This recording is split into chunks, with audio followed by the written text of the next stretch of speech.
Peoples party ने आसिफा भुट्टो को भी आइंदा इलेक्शन में उतारने का फैसला कर लिया है। आसिफा भुट्टो किस हलके से उम्मीदवार होंगी, फैसला आसिफ अली जरदारी करेंगे। जराये के मुताबिक आसिफा भुट्टो जरदारी को खड़ा करने के लिए तीन से चार हलकों पर गौर किया जा रहा है। आसिफा भुट्टो जरदारी को लाड़काना, लियारी और टिंडोलयार से उम्मीदवार नामजद किया जा सकता है। आसिफा भुट्टो कौमी असम्बली का इलेक्शन लड़ेंगी या सूबाई असम्बली का, ये फैसला अभी नहीं हुआ।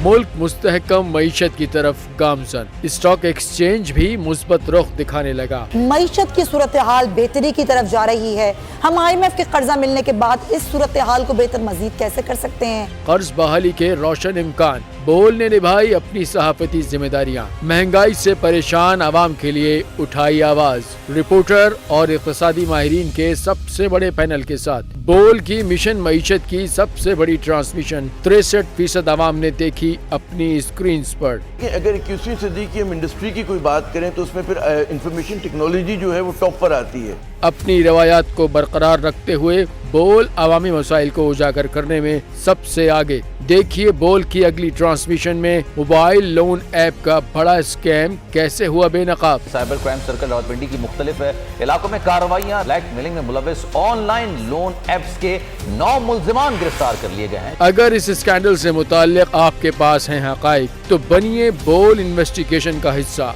आपकी शनाख्त और तमाम तर मालूमात खुफिया रखी जाएंगी, तो बस हमें ईमेल करें या व्हाट्सएप करें 0337 0310 377। सब्सक्राइब करें और बेल दबाएं ताकि कोई खबर रह न जाए।